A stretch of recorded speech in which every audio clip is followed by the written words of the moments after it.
I love this thing. And so during the month of March, we're going to take a deep and beautiful look at being and what it means to be our authentic self. Or said another way, being with our souls who know what they came here to be. Our souls know exactly who and what they came here to be. So today we were looking at the intrinsic qualities of the authentic self. And we're going to look specifically at a few qualities. Today we have 3, because I don't give you all 7. We'll be here for a long time. So just so that we get an idea of what that really means and how it can further our life so that we really truly live lives of peace in spite of the human condition that might be going on. There's a beautiful statement by the poet T.S. Eliot that goes like this. The end of all our exploring will be to arrive where we started and to know the place for the first time. Pretty profound. So we're going to get into a little bit of understanding what that actually means. Maybe you've heard that, I don't know.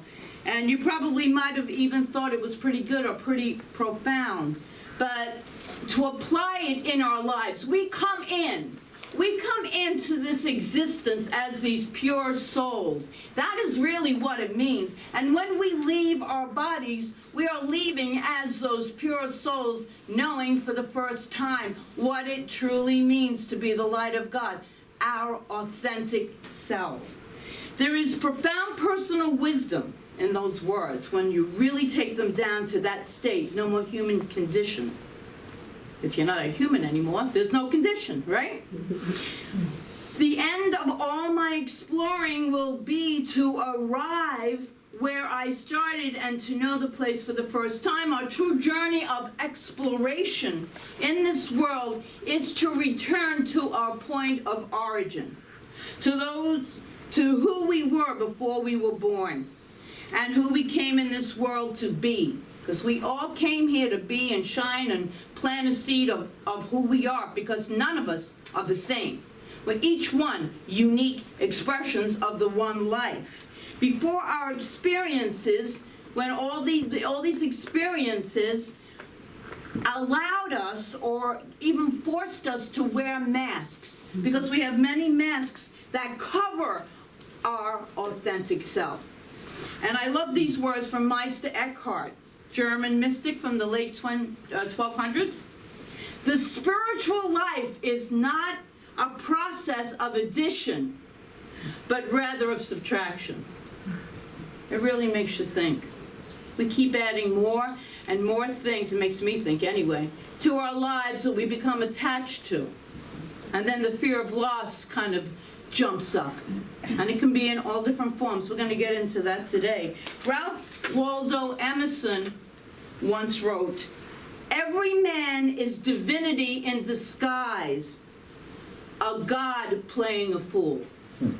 And so our mission in this lifetime is to peel off, to subtract the many masks that we might have in our lives, all these different situations, and even inner masks to ourselves. That's the biggest one, I think. That just came through. That's the biggest one, the mask that we hold to our inner divinity.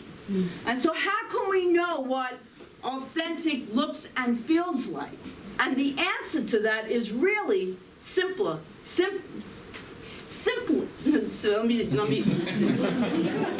simple, see? It's a simple word. It's so simple that I have to mispronounce it. Simpler than you might think. When we are consciously living from our authentic self, 7 intrinsic qualities will naturally bubble up. And they'll bubble forth and once those masks fall away, we will get in touch with our authentic self. And that's what we're going to be doing for 3 weeks. Well, we got a break in between because we have the 4 agreements guy coming. So he'll be giving us actually it'll go, it always does. Spirit orchestrates these services, and it always works out perfectly. Whatever it is, we go with the flow. It's life. You go with the flow. It's much simpler that way. Today we're going to look at these 7 intrinsic qualities of the authentic self that we came here to be, and to open our eyes to really who are we here to be, and what are we open to? And we're going to begin this exploration that will, this explanation right here with the first quality. And the first quality is wholeness. Now we hear the word wholeness an awful lot. I don't know if the mic's working, so I'm projecting. So I might be really loud, but that's okay, as long as I'm clear. The first quality is wholeness. In his book, Your Defining Moments, Becoming Who You Were Born to Be, New Thought author Dennis Merritt Jones writes this: one of the first telltale signs that we are living from our authentic self comes in those unmistakable moments when we feel a sense of effortless connection with everyone and everything, with the whole. With the whole. This is when we discover that true wholeness is a state of being, not a condition or a point at which one day we will arrive when all things are perfect.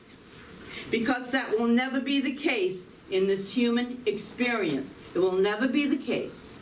We have right now, he didn't write this, I am saying.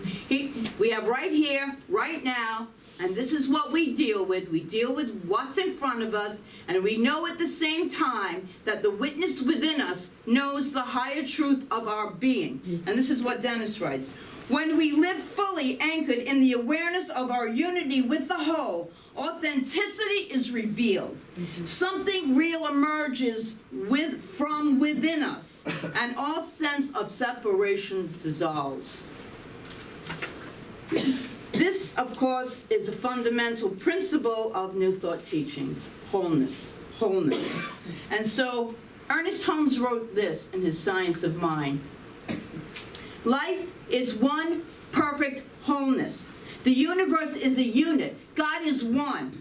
It is impossible for us to feel separated from the Spirit without feeling lost and in want.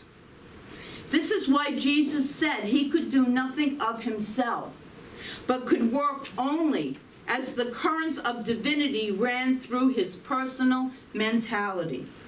That subtle something which runs through all things and which we call the thing itself, that energy without which nothing can be energized, that life without which nothing can live, that power without which nothing can move, and that spirit without which nothing can be, is God. This is the moving force that is in each and every one's life. This is why I'm standing here breathing. It's why you're sitting in the chairs, because there is a life force, and that life force is divine. It is the essence of God itself revealed as us. Once Babaji, an Indian guru, was asked, "Are you God?" Babaji, in his characteristic wisdom and wit, said, "God is everywhere, I am local." God is everywhere, I am local. We are individualized expressions of the one. Yes, God is everywhere, and each one of us is God localized. Isn't that a great way of looking at it? Mm-hmm. God localized. From The Sacred Yes by Reverend Deborah Johnson comes this beautiful on-point poem from God. So this is really nice. Breathe this one in. Take a breath. You are me, and I am you. I live in you, and you live in me. Understand what I just said. You live in me. You move in my world. You speak with my voice. You think with my mind. You love with my heart. You act with my creativity. There is no separation here. When you say yes to me, say yes to us. Say yes to our oneness. If only you would start from this point. There is an us. And the us is our relationship with the God of our understanding.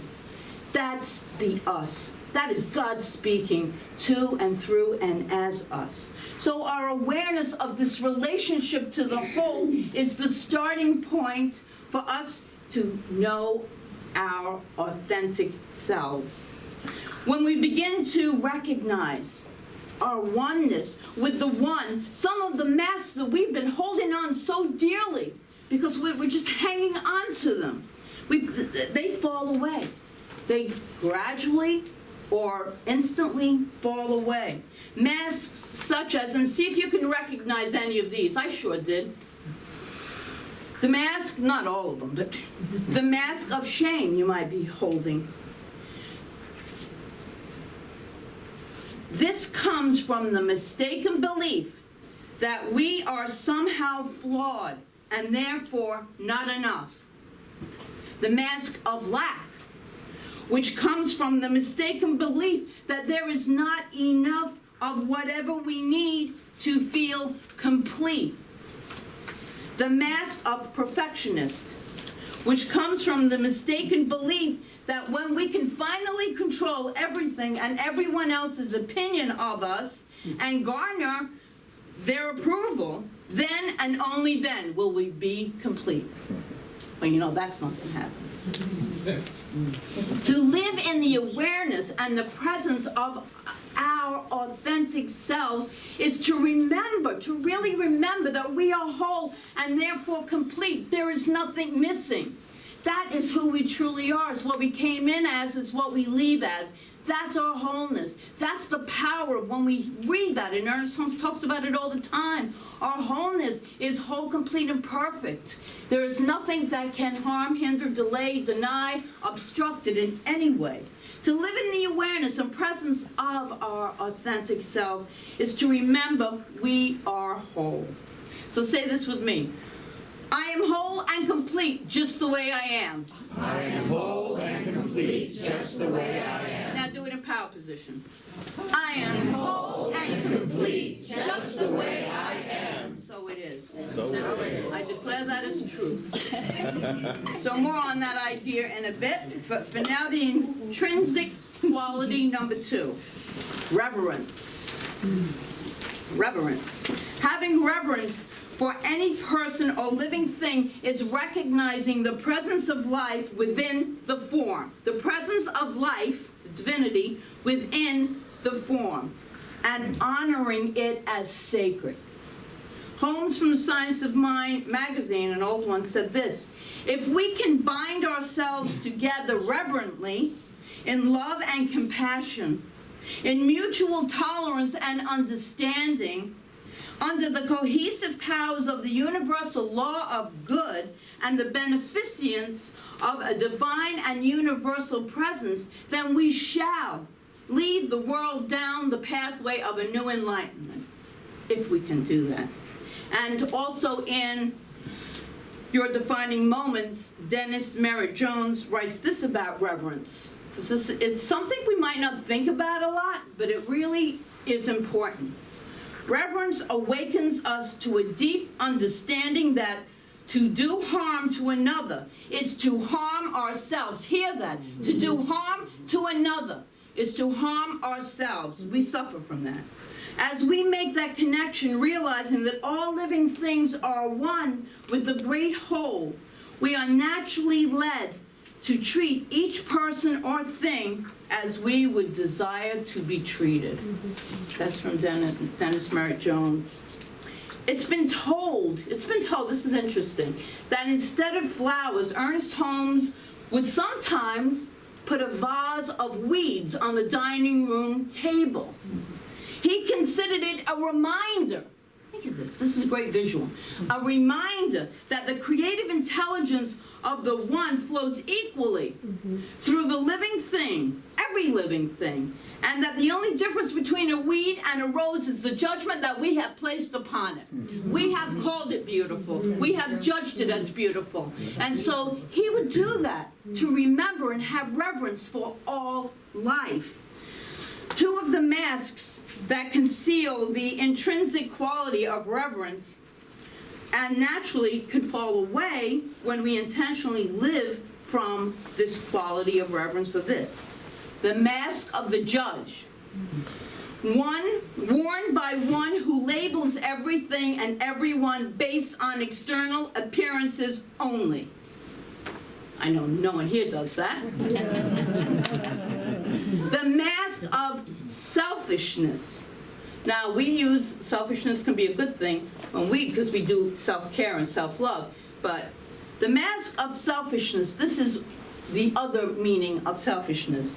Worn by one who mindlessly takes from others and life in general, using everyone and everything, including the earth's resources, with no thought of giving back to life. There might be a few people on this planet that do that. But for us, if we want to live in that reverence, then we hold the higher watch of that. We give back. We give back and we hold every living thing in honor. Of course, there are many others and other qualities of this reverence, but it takes fearlessness and courage to remove them. Fearlessness and courage, two great qualities. Now, the next one is going to be fearlessness. To live a life that is fearless. It takes great courage. The Bhagavad Gita, the ancient Hindu text, said this: "Fear not what is not real, never was and never will be. What is real always was and cannot be destroyed." Oh, I gotta breathe that one in. The real. Not what we deem as real, the real. Saying that fearlessness is an intrinsic quality of the authentic self doesn't deny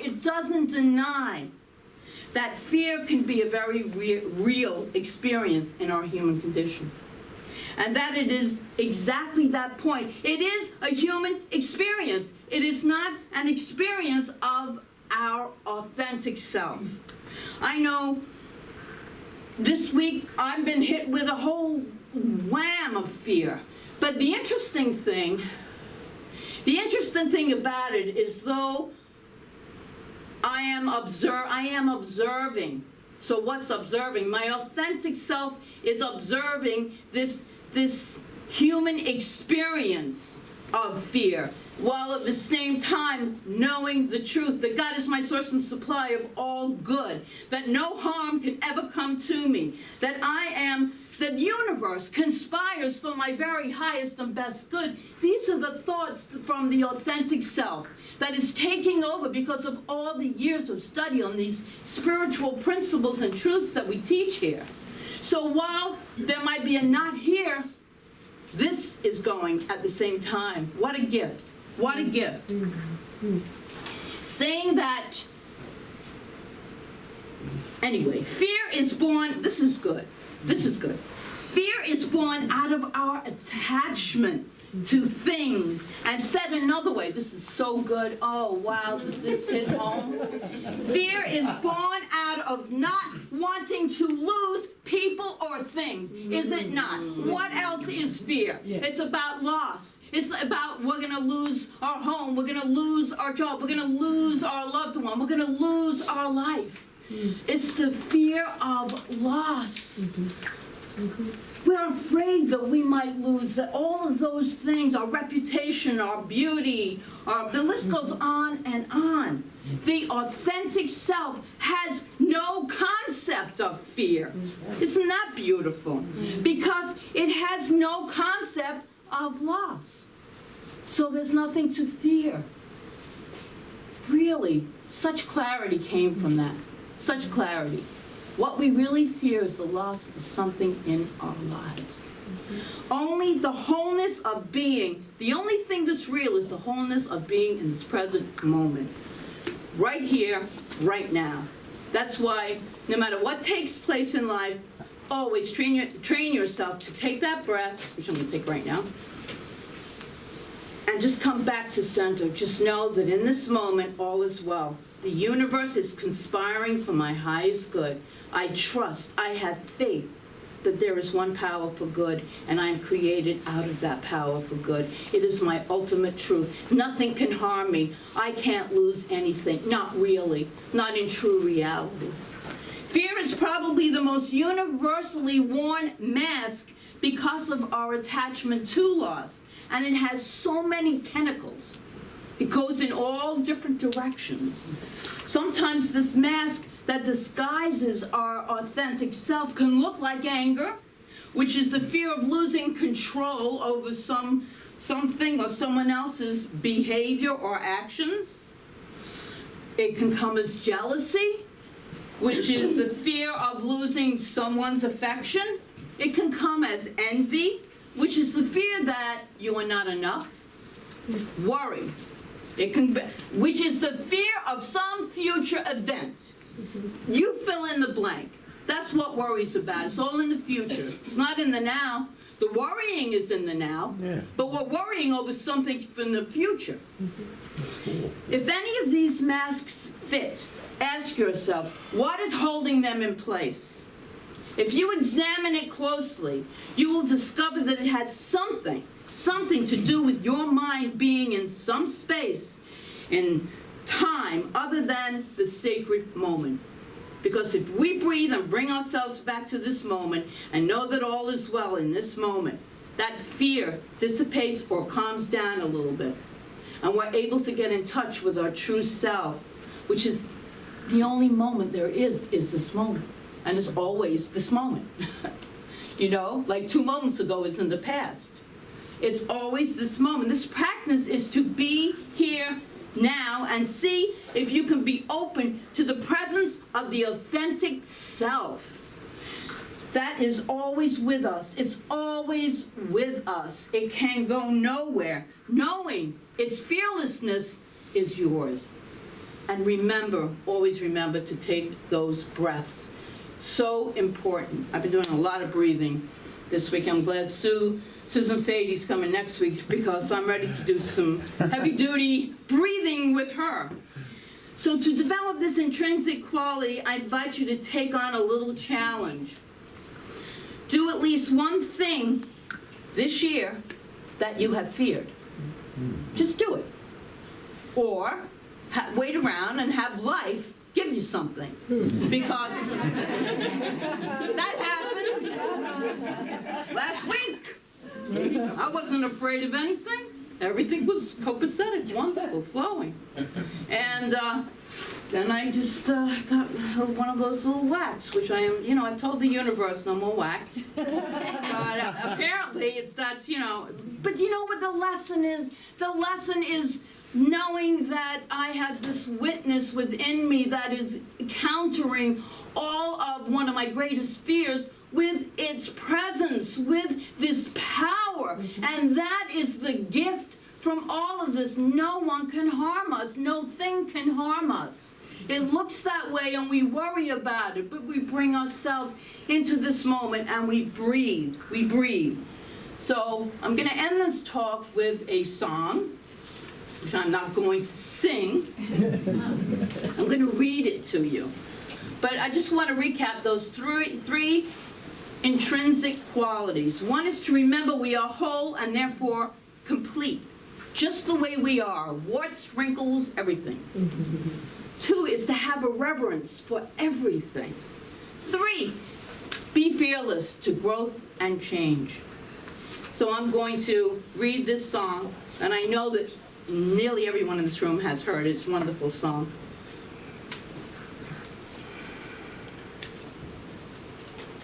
I love myself the way I am. There's nothing I need to change. I'll always be the perfect me.